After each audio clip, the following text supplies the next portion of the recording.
كناش Oui. نسمعوا فيك درت جي 4. Ah, G4, c'est écrit ici. G4, c'est l'ensemble des nombres complexes dont la puissance 4 vaut 1. Alors, Z à la puissance 4 vaut 1, ça veut dire que parce que Z va s'écrire REI θ, ce qui nous donne donc R4 exponentielle de I4 θ vaut 1. D'accord? Alors, ce qui veut dire qu'au fait ici,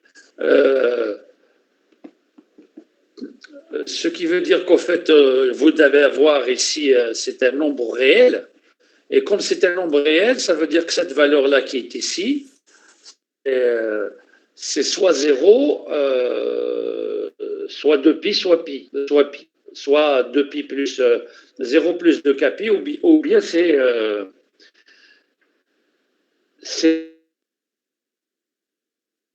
R est un nombre positif, et donc ça veut dire que cette valeur-là doit être positive, et donc la seule valeur possible, ça sera donc θ égale à 2pi, θ égale à pi sur 2, pour que 4θ doit être égal à alors c'est soit θ égale à 0, ou bien θ va être égal à pi sur 2. Parce qu'il faut regarder modulo 2pi. Si θ égale à 0, vous allez obtenir R à la puissance 4 égale à 1. Et comme c'est un nombre réel positif, donc ça veut dire que R égale à 1. Si θ maintenant égale à pi sur 2, ça veut dire que θ égale à pi sur 2, le nombre complexe dans ce cas-là, ça sera donc cosinus pi sur 2 plus I sinus pi sur 2, et ça vous donne c'est I ou plus I. Ce qui nous donne les valeurs possibles, ce sont plus ou moins 1 et plus ou moins I.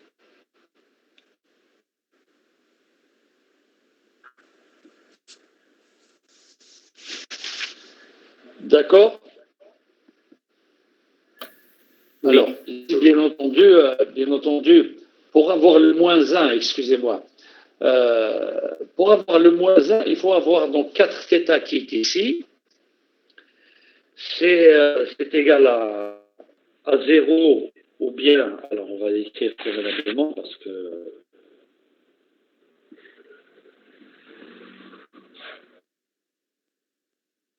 on va écrire convenablement les choses, vous expliquer. Hein, donc, quand j'écris R à la puissance 4,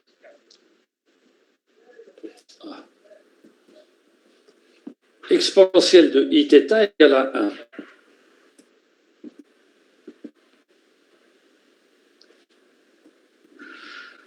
Alors, ce qui implique quoi?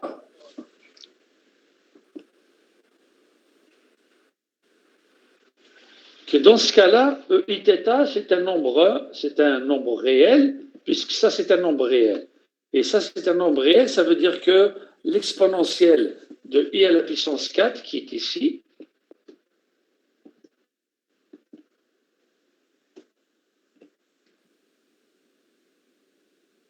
donc, dans ce cas-là, comme c'est égal à cosinus 4θ, on va l'écrire, si vous voulez. Voilà. Cosinus, voilà. 4θ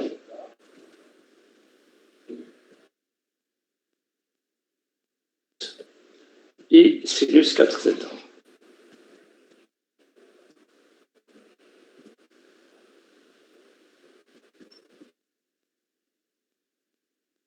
Le sinus θ ici doit être égal à 0. Alors, tout ça va valoir 1. Égale 1. Ce qui implique quoi dans ce cas-là? Le cosinus vaut 1 et le sinus vaut 0. Alors, le sinus θ vaut 1. Donc, en fait, on va regarder là. Donc, ça nous donnera... Alors,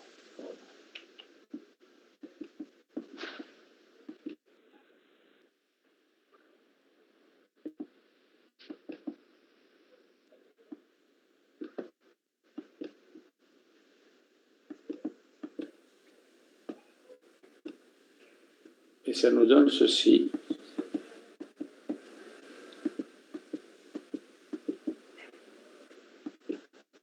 Ça nous donne ça.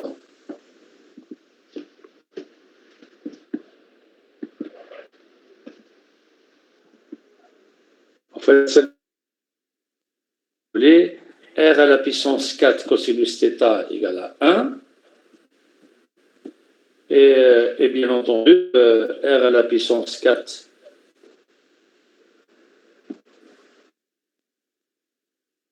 ça c'est sinus.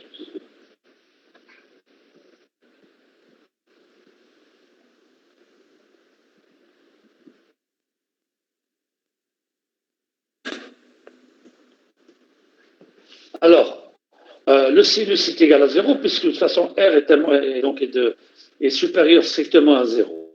Donc le sinus vaut 0, ça veut dire que le 4θ c'est égal à quoi? À pi plus 2 pi. D'accord?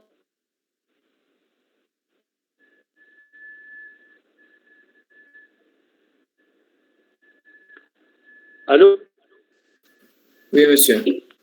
Alors, ici déjà, vous devez voir donc que θ est égal à pi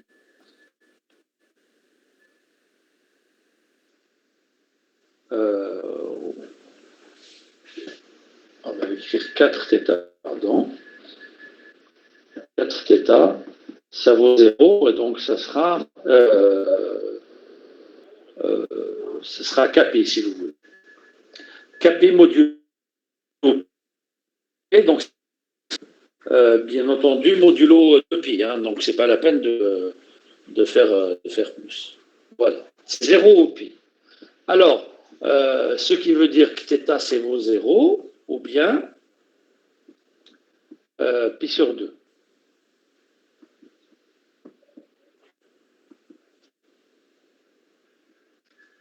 Et attention, là par contre, il faut, puisque c'est modulo 2pi, vous pouvez avoir pi sur 2, vous pouvez avoir 3 pi sur 2 aussi, ça sera modulo 2pi, donc ça vous donnera 3 pi sur 2.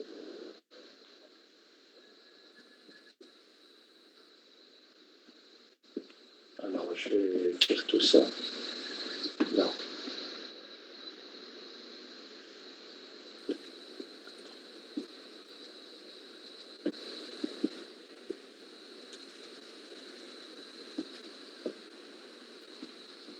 Et vous avez aussi la valeur donc de 5 pi sur 2 aussi. Parce que c'est modulo 2pi, hein, donc on va regarder ça, modulo 2pi. Est-ce qu'il y a une fraction?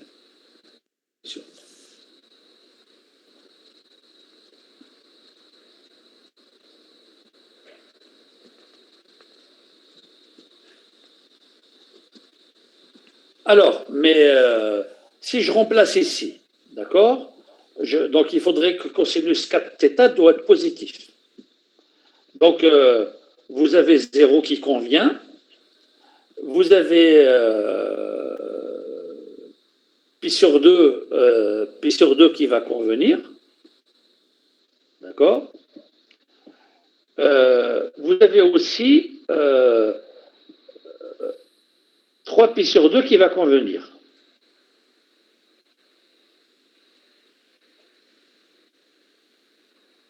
D'accord. Et 3 pi sur 2, en fait, c'est la même chose. Donc ici, vous avez aussi 5 pi sur 2 qui va convenir. Et donc, ça nous donne quoi ici, dans ce cas-là? Donc, si vous prenez θ égale à pi sur 2, ça vous donne 4 fois pi sur 2, c'est 2 pi. Donc, le cosinus vaut 2. Le cosinus 4 pi, ça vous donnera cosinus 6 pi, donc c'est 1. Et si vous prenez 5 pi sur 2, ça vous donnera 10 pi et le cosinus vaut 1. Et donc, les valeurs possibles, c'est quoi dans ce cas-là? Alors, quelles sont les valeurs possibles de z? 2 Pour plus que... Alors d'abord, P. pour θ égale à 0, vous allez avoir 1. D'accord?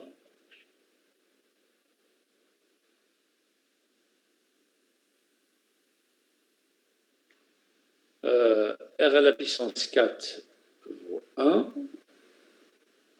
Monsieur, pourquoi 5 pi Oui. sur 2? Attendez. Hein? Attendez, je vais simplifier, c'est pas la peine.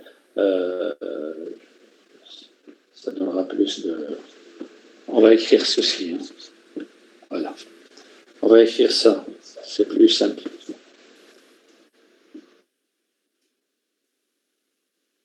À la puissance 2 égale 1.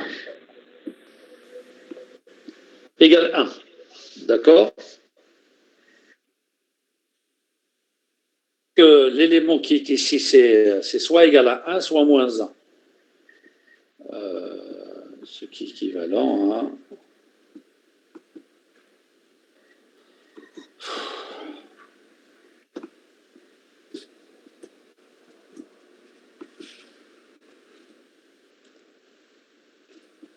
C'est égal à...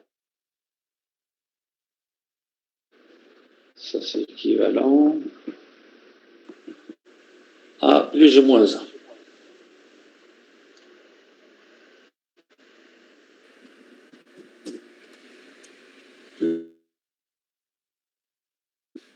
Si c'est égal à 1, donc ici, la seule possibilité, c'est que θ égale à 0. D'accord? Ça peut être θ égale à 0. Ça peut être θ égale à pi aussi. Parce que si θ égale à pi, vous allez avoir 2θ et R dans ce cas-là vaut 1. Et donc, ce qui nous donne donc l'heure possible, donc c'est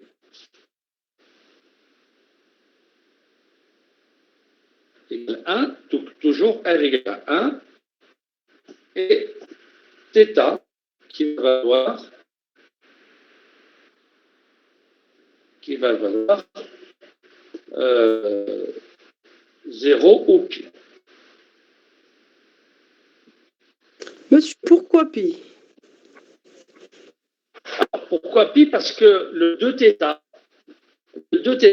doit être congrué à 0 modulo pi. D'accord? Oui. Et comme 2θ est congrué à 0 modulo, ça veut dire que le θ est congrué à 0 modulo pi. Donc c'est soit 0 soit pi.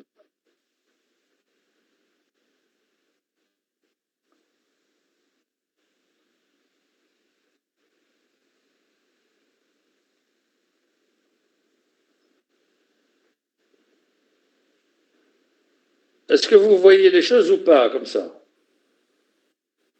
Non, monsieur, vous pouvez écrire. J'ai pas bien compris. Oh là là, ça c'est des noms complexes, vous avez fait ça au lycée. Alors, je vais reprendre cette écriture-là. Des nombres complexes au lycée. Hein? C'est des noms complexes, oui. Ça c'est 1, d'accord?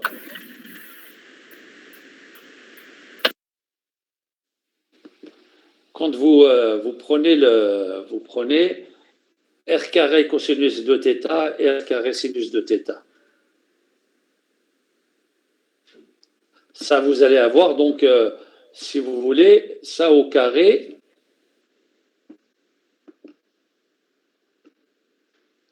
Ça au carré vaut 1. Allez, bon. Du θ au carré à la puissance 2, ça vaut 1. D'accord? C'est beau comme ça? Oui. Alors, ça veut dire que quand j'enlève le carré, puisque c'est le nombre, parce que ce nombre-là, il doit être réel, sinon ça pose problème. Donc, et ce qui me donne quoi finalement? C'est quoi le nombre complexe dont le carré vaut 1? On l'a montré là-bas. Donc, c'est le Z2 là, et ça nous donne plus ou moins 1. C'est ce qu'on a trouvé dans G2. Et Oui, donc, monsieur. d'accord. Et ça veut dire que si j'enlève le carré, je vais donc avoir plus ou moins 1. D'accord? Ah, plus ou moins 1, Monsieur, comme c'est des nombres. Oui. pourquoi θ c'est pas capi? Ouais, mais il faut toujours regarder modulo de pi. C'est par rapport à un tour, c'est tout. Pourquoi capi? Capi, où est-ce que vous voyez capi ici?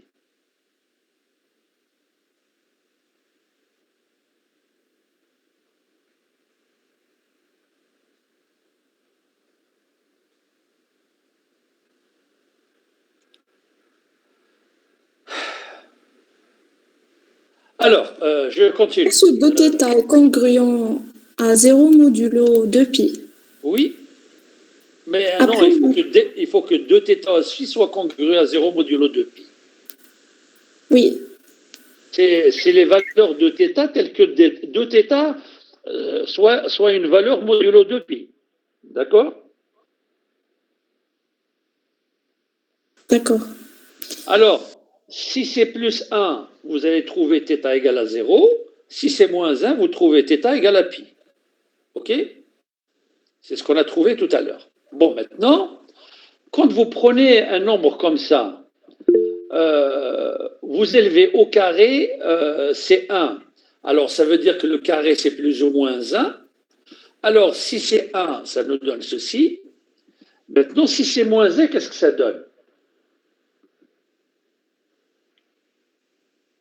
Ou bien,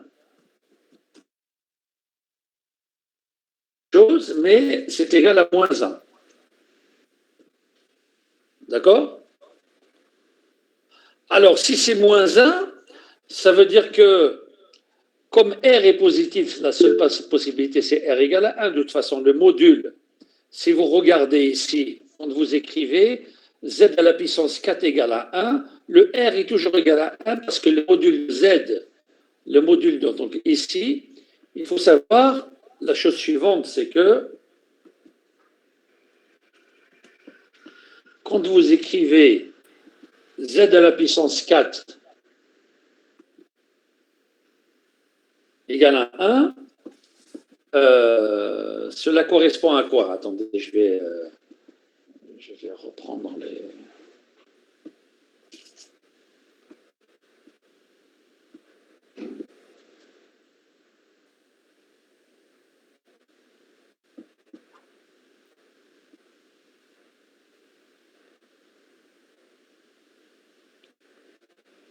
Voilà. Bon, alors je reprends.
Excusez-moi, enfin, j'ai un problème de connexion.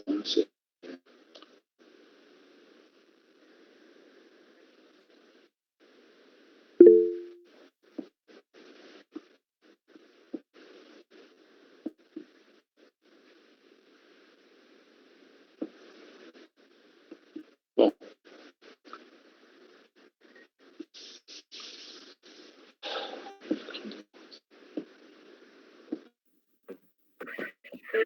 Oui.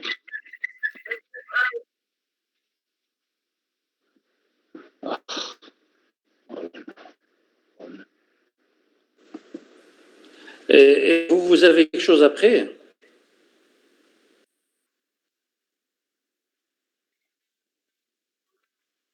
Alors, oui, mais après, bon, maintenant on va continuer. Je vais continuer avec vous. Et après, est-ce que vous avez quelque chose? Ah, d'accord, ok.